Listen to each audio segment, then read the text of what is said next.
Welcome everybody to Forza Horizon 4, and today we're taking a look at the 2018 Mercedes-AMG E63S. Now this is part of the 5th generation E-Class that started production in February 2016, and this is the most powerful version of that 5th generation E-Class that you can currently buy, and I'm thinking right in saying it's the most powerful E-Class ever made. And yeah, it's really rather comparable to the same year BMW M5.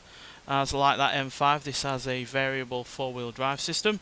And yeah, it's also got a quite a formidable engine, and they're both really rather quick. And yeah, the engine on this, like I said, is quite a piece of engineering, as it's a 4-litre twin turbocharged V8 engine, produces 603 horsepower and 626 pounds-feet of torque.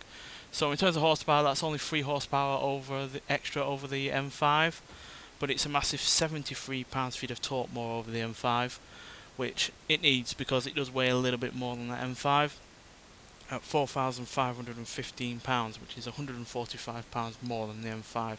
But it's not a significant amount of extra weight considering the size of this car, because it is a bigger vehicle than the M5. It's got pretty much the same space up front, which you'd expect, but it's got a lot more space in the rear, way more legroom there than the M5, which, though it's not cramped, it could be a little bit more forgiving in terms of leg space. But this has a significantly bigger boot, as you can see, whereas the M5 has about 18.7 cubic feet of space. This has a massive 57.4 cubic feet of cargo space, so yeah, it's quite a significant amount. And even though there is an estate version of this, which I personally would prefer because I prefer estate versions, that estate version hasn't got much extra over this in terms of cargo room, as it only has 64 cubic feet. So yeah, this is a hugely practical vehicle with a huge amount of power. I actually like the looks of it. I prefer the looks of it to the previous E-Class that we've actually had on this game, which was from 2013. And yeah, the interior has been improved as well. Got 2 digital screens, and yeah, nice array of buttons, and yeah, it just looks all very nice, very Mercedes. But then again, I'm probably a bit biased because I generally do prefer AMG vehicles over M division vehicles. So yeah, I'm probably a little bit biased on that. But yeah, I do really rather like this car, and I'm just glad that we've finally got a newish Mercedes on this game. But nonetheless, let's get out onto the open road and see what this car can do. So as you'd expect, this being a heavier and larger car than an M5. Despite all that extra torque and that little bit of extra horsepower, this isn't actually any quicker to 60 or to 100, but it still is just as good in terms of handling and very nearly as good in terms of braking. Braking obviously a little bit less because, again, it weighs a bit more, but handling wise, I can't really separate them at all. But what I can separate them on is fun factor.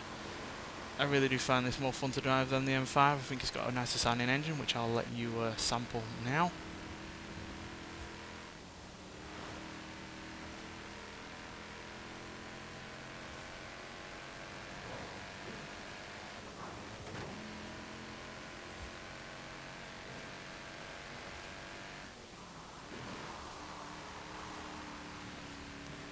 So yeah, it's not quite as high revving. This is just about 7,000 RPM rev limiter, while the M5 is slightly more than that. I think it's about 7,200.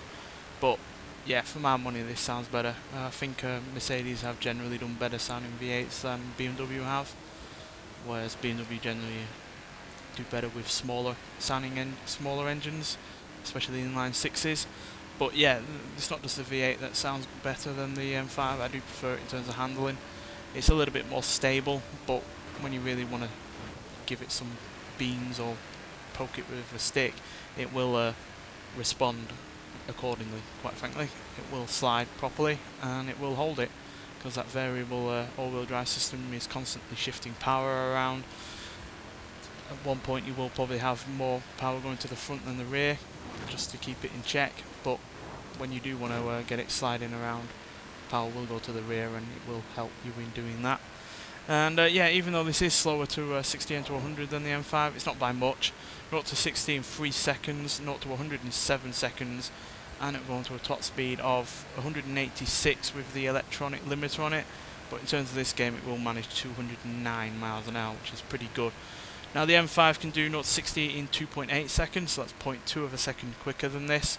0 to 100 in 6.6 seconds, so that's 0.4 of a second quicker than this. But it's 1 mile an hour down on the top end at 208. So yeah, not massive amounts of difference between these two, to be honest. And in all honesty, yeah, I doubt you're going to even really notice a 0.2 of a second to 60. Even 0.4 of a second to 100 isn't really all that noticeable. So yeah, I really do like this car. It's a big improvement over the previous E-Class, which was decent, but I think they went a bit too serious with the all-wheel drive system, which I felt kind of nullified some of the AMG funness that you get from these cars, because they are supposed to be more fun. They're not supposed to be as restrained as the standard vehicles. So yeah, I think they've got that balance between making sure you're not going to kill yourself, but also making sure that you can have some fun at the same time. So yeah, bang up job, quite frankly. And yeah, I look forward to hopefully having this out on a track on the next Forza Motorsport game, because I am hoping that we'll get all, if not most, of the cars that we've had on that have been added to this game via either the car pass or via the festival playlist. And talking of that, you actually get this car by doing 50% on the current season. So yeah, it's not difficult whatsoever. It took me about half an hour, 40 minutes to do that.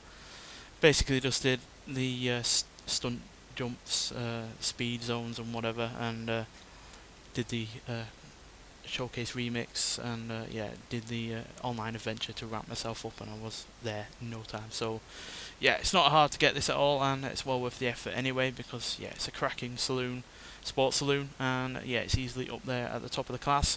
Might not be the quickest out there, but it is, as far as I'm concerned, one of the more fun modern sports saloons.